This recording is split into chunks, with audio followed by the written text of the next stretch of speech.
Alright guys, welcome to Formula 1 News. Major update in the driver market with Max Verstappen's contract clause that supposedly allows him to walk away from Red Bull Racing if he desires is even more concerning for Christian Horner's outfit than initially believed. There was a big rumour a couple of weeks ago that if Max was outside of the top 3 in the championship by the summer break, he would be able to walk away. That now apparently is even more concerning for Red Bull than they might have expected. This puts George Russell on serious alert, with Toto Wolff certainly not rushing to get a new deal signed up to his current driver. Very much intrigued to your thoughts in the comments below, because big rumours today as well about the 2026 engines, and Max will certainly be keeping tabs on that. Very much intrigued to your thoughts and all this stuff in the comment section below. Hit the like button if you enjoy. Subscribe if you're new as always, I greatly appreciate it. We're going to start here again with the beauty that is the Madring. It's obviously a disaster. We talked about the lap yesterday. I thought this was a really funny video though, that they'd obviously presented it to some suits, right, some stakeholders, right, whoever, who obviously went along to attend the grand reveal. And I mean, I don't understand why the lap for this reveal was so bad, because I don't think they were doing it live. I don't think there was a sim driver like live on the stage doing this at the time. Maybe there was, and that's why it was a bit funky. But it's like, I mean, surely the lap was so shaky. Just do another one, right? Was this the best lap they could get out of like 10, 11 attempts? I'm so confused. And look, I talked about this corner being an absolute disaster yesterday. And I mean, he loses it in the sim. Imagine real life. People are going to be piling up in the wall on the left-hand side here. I honestly can't believe it. And the teams are very concerned about this track. I still have some misguided delusion that it's all a fever dream, this Madrid circuit, and we're never actually going to be racing there, and we're certainly not going to be there for 10 years. But probably we are. I really hope that if it does arrive and we actually do go to the outskirts of Madrid in an industrial park for no good reason at all, when there are very good circuits in Spain that could otherwise have been used. Even if you don't want to go to Barcelona again, there are other options out there. I really hope that we don't get 10 years of this thing. And if they do, I'm please make some changes. But anyway, the Madrid circuit, the teams aren't happy about it, mainly because 2026, there are so many questions already. The last thing the teams want is a track they know nothing about. And frankly, right now, they don't even know what it looks like. Anything about the track they have no data on right now. It doesn't exist yet. They don't have any scans of it. They can't analyze what it would look like in 2026 with the different downforce levels. So if you guys are aware, next year there's no DRS, but there will be, between the straight and the corners, active aerodynamics to reduce downforce in a straight line and increase downforce in the corners.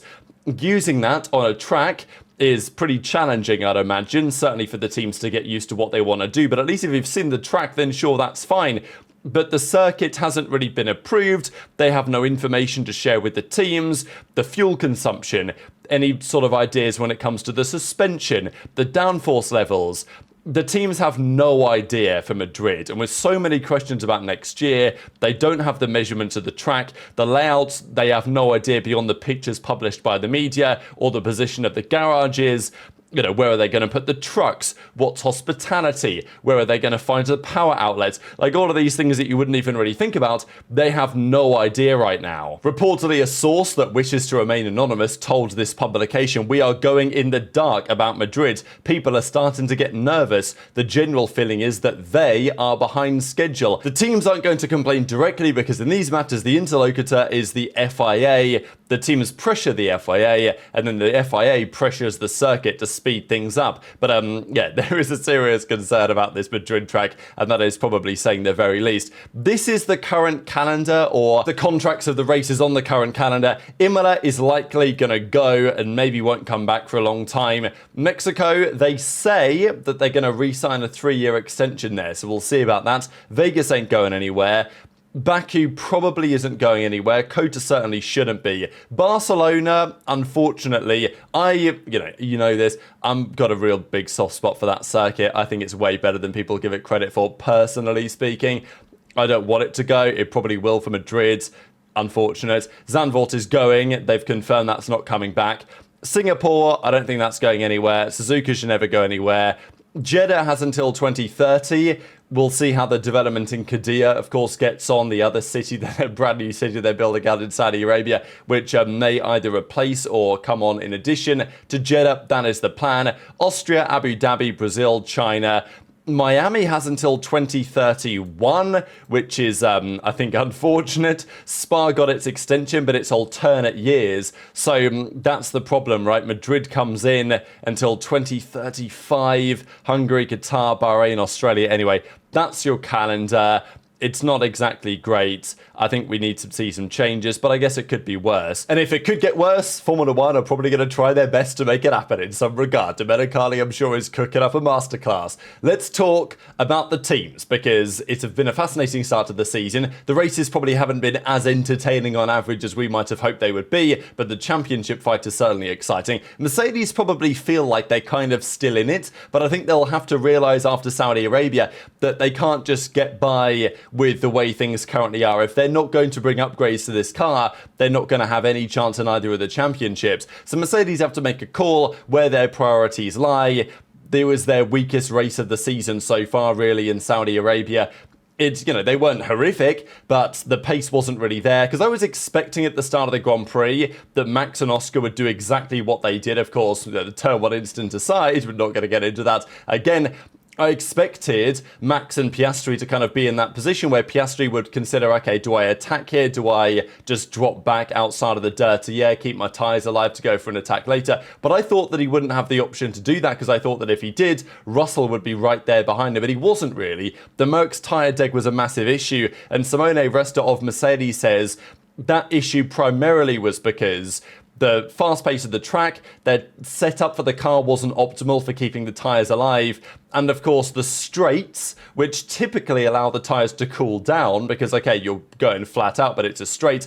The straights in Jeddah aren't really straight, are they? So they still put energy into the tyres, and that caused massive issues for Mercedes at the end of the Grand Prix. So Simone Resta says they think they can kind of help it, they can try and solve it. Ferrari secured their first podium in a regular race of the season in the hands of Charles Leclerc, and he urges Ferrari to say, look, don't give up on this season yet until it's absolutely impossible. But you gotta think that for Leclerc, the guy might just be cursed. But I think he's only 27 still. You look at Hamilton, you look at Senna, you look at Schumacher, many other great champions at 27 years of age. They didn't have many, if any, titles, right? So that puts Leclerc in a position where maybe the best is still yet to come. But of course, if he's going to commit to Ferrari, then Ferrari need to deliver. And there are certainly questions about whether they can actually do so next year and beyond. We know that Hamilton's been struggling in general in the ground effect era. No real surprise maybe that it's continuing to some degree at Ferrari so far. Of course, he's going to be expecting that he can turn it around, but I think certainly the 8th title isn't going to happen this year if it ever happens at all. Marco even said Hamilton seems desperate. I think he's waiting for the 2026 car, hoping Ferrari hits the jackpot and gives him a car that he can actually handle, which is probably about right. I mean, look, if Hamilton turns up in 2026 and the car is terrible, I think he probably will just call it a day at the end of that season. I don't think that's going to be happening until then.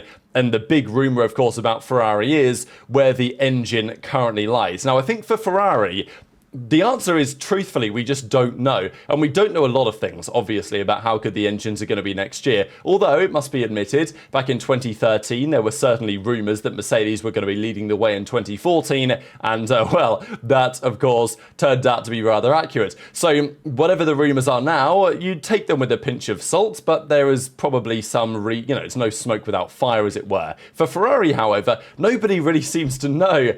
We're pretty confident that there are certainly some teams that are significantly behind the curve. Even Audi will literally tell you that their engine is bad. I mean, I think Bonotto, who's obviously working over there now, said, 2026 ain't looking good from an engine perspective, was effectively the implication. So that's one potential disaster, and there could well be more to come as well. But Mercedes definitely remain the favourites to make the best engine. That's how it seems. Honda as well are considered to be a possibility to produce a competitive power unit too. And there's been lots of discussion on where the other teams lie. The rumour, however, is On Ferrari especially, I think Red Bull even themselves have kind of said that, yeah, it's, we've got targets, we're hitting the targets, we're going to try and do our best, but the implication has been that Red Bull are not necessarily where Mercedes are in terms of performance for next year. The reason why people are putting Ferrari into the same conversation, even though there's not really that many rumours around the Ferrari performance on the dyno and all these other things that Mercedes have apparently really got right, it's mainly just because looking at the smoke, and the smoke in this case is that Ferrari and Red Bull were pushing pretty hard for a couple of changes. First of all, a return to a V10 or some sort of naturally aspirated engine, a move away from hybrid components, which Mercedes are very much in favour of keeping around. Toto Wolff is adamant that he wants things to stay as they are, which probably tells you all you need to know. When you've got Ferrari and Red Bull pushing heavily to move away ASAP from these hybrid units, go back to something V8, V10, something normally aspirated. Okay, maybe there's a turbocharger in there, but the point remains that Ferrari and Red Bull have been definitely pushing for a move away from the 2026 engine rules as soon as is possible. Then, after that kind of failed, the push was for a change away from the 50-50 split. So currently the plan is 50% internal combustion engine, 50% battery distribution of power in the race. It's probably a recipe for disaster. The teams realise it's a recipe for disaster, but Mercedes think they're going to be better than anybody else. So they want that to stay as it is. Toto Wolff was actually pretty adamant about it. He made a comment when these rumours were discussed and said, this is actually a joke. We had a meeting about the engines a week ago. Now these things are back on the agenda. I wanted to protect ourselves and not comment on this at all, but it's a joke. But, basically now the regulations are being given a chance. The feeling is that this potential change in the race to reduce the amount of electrical power that can be deployed, which had various advantages and disadvantages, that it seems is now off the agenda, and that certainly that conversation will be pushed back significantly further, and probably Mercedes are going to treat this as a win. So we don't know what Ferrari and Red Bull's numbers look like with their new engine on the dyno testing. What we can only see and tell by, really, is the fact that they've been pushing for X, Mercedes have been pushing for Y, and right now it seems like Mercedes are coming out on top, although that could change. Even De Keyser gave some thoughts and says that the fuel is going to be very important for next year because it's going to sustainable fuels, and Honda could be strong with Aramco. But De Keyser, of course, Ferrari man really, says he is not convinced yet that Mercedes are necessarily going to run away with it, and that there is a little bit more to still be seen. He reckons that there's going to be lots of variables, lots of unseen events before next year, and he doesn't think that we will really know until the first Grand Prix of next season really who actually has the upper hand. And he says that there's a certain mystery about the Ferrari PU, and that is a good thing, but none of the manufacturers can know exactly where the other one is. So the truth is we don't really know about Ferrari. We do know that Audi is expected to run behind, and likely Red Bull as well, based on the rumours that we have. Then it should be pretty clear that Mercedes are going to be on top to some degree, even as far as Juan Pablo Montoya says, the Red Bull next year could be where Williams are this year, as in scrapping on the edges of the points. I mean, could you imagine a world where Verstappen stays at Red Bull, Hamilton stays at Ferrari, and we have those two scrapping over P8 every weekend with Leclerc in the mix as well? It would, it would be fascinating, but equally it would be kind of sad, right? Especially if it's, McLaren, Mercedes, Alpine, right? Williams, who knows, as the top four teams with their Mercedes engines that could be unbeatable. So that's a potential concern. And Max is not unaware of this as a possibility, and that's why there have been big rumours now for a very long time about where Max potentially sees his future. This time last year, this is the 4th of March actually, 2024, we were talking about Max potentially leaving Red Bull. Not because of the car performance, because that seemed implausible, although the car, of course, thereafter did actually fall away from Miami onwards, but this was around the Horner drama, right? So the Horner stuff, the Newey stuff, everything that was happening back then. But as time went on, the Horner stuff and the Helmut Marko drama became slightly more solidified, but the car started to, regress, right? And now we're talking a lot about 2026, when the general feeling is no Newey, no Honda. It's going to be an uphill battle for them for sure. So a couple of weeks ago, there was a big rumour around Max Verstappen and this supposed exit clause. Now, contracts are fickle.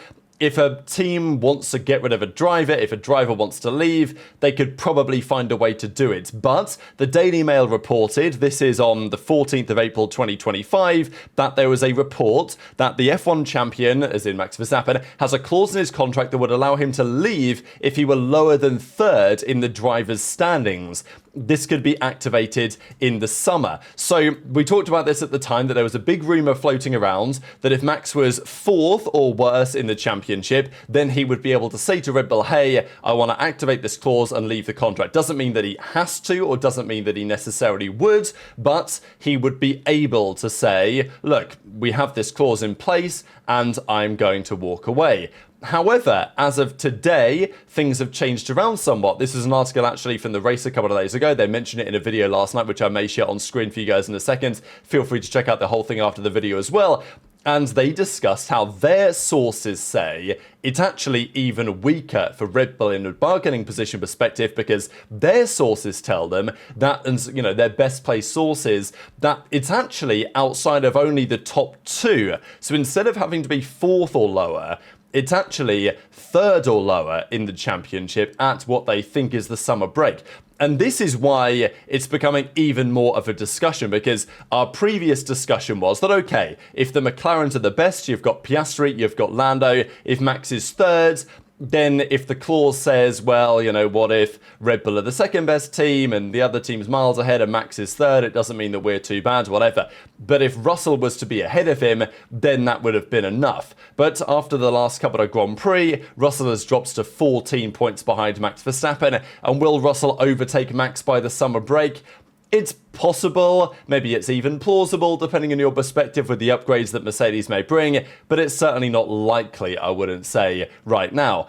But if the actual contract clause is that if Max is third, then it's a very, very different story indeed, because if McLaren continue at their current pace, there is absolutely a world where Max goes into the summer break outside of the top two in the championship, at which point he would be able to tell the team, supposedly completely for free, that it's time for him to go somewhere else. Could be to a sabbatical, we talked about that a couple of days ago, and then come back in 2027 and choose the best team. Or it could be to Aston Martin. There's been discussion about that. Andy Cal replied and said, no, we're lucky to have our driver lineup. Alonso and Stroll is one of the best on the grids. Yeah, sure. And why would we consider Max Verstappen? We've got a great driver lineup. Why would we pay him $300 million to come and join our team? So whatever, Aston Martin are going to say what they're going to say, but everyone knows that Aston are interested, let's be real. And why wouldn't you be? If Max Verstappen is on the market, you wouldn't be doing your job properly if you weren't at least trying to have the conversation.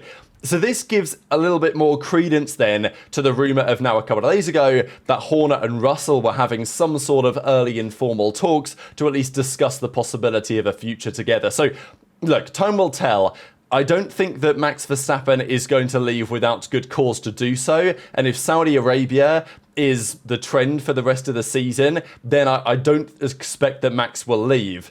But you also got to understand that whatever happens for the rest of this season, Max will look to the future. And if he doesn't think the Red Bull are the place to be in 2026, maybe whatever happens this year isn't even relevant to his future decision. And if he has the ability to walk away from his 2028 Red Bull deal totally for free if he wants to by the summer break, if he's third in the championship, and that is what the rumours imply, then you can't say it's impossible that he might do so, especially when Toto Wolff says that the renegotiations with Russell will happen at the summer break, right? That's what they said. There was a big rumour recently that Russell was going to get a big new deal, but then Toto came out the other day and said, well, you know, we're going to have these conversations, we're happy with our lineup, but those conversations are effectively going to be pushed back until the summer break. It's a busy time, was what Toto Wolff said. And look, who knows, maybe they'll come out in a couple of days, Russell sign a new deal, Toto's happy with his drivers, and he doesn't think that Max is worth the risk, as it were. You bring in Max, you bring in Jos, you bring in maybe Helmut Marko, I don't know, you bring in Raymond Vermeulen, you bring in a couple of individuals that maybe may push the team in a direction in the longer term that Toto Wolff does not necessarily want to go. But it's also Max Verstappen, right? So that is the trade-off that we're talking about. So we mentioned this the other day, and at the time the feeling was, well, it's interesting, but maybe not especially likely. This new piece of information definitely raises the case that, hang on a second here, this Verstappen P3 or lower in the championship is very, very, very plausible at the summer break, at which point anything is potentially on the cards. So very much intrigued to your perspective on all this stuff in the comments section below. Hit the like button if you enjoyed, subscribe if you're new, take care, and I'll see you next time. Yeah, the driver market for next year is on hold until Max Verstappen decides what he wants to do. Now, we know he's got a contract until the end of 2028, but we understand there are performance clauses, and those performance clauses, from as far as our best sources suggest, mean if he's outside the top 2 in the championship at a certain point, which is understood to be the summer break, then he has the right to leave. Now, it doesn't mean if he's 3rd or 4th by the summer, he's definitely out. But that door is open, and rival teams know that door is open.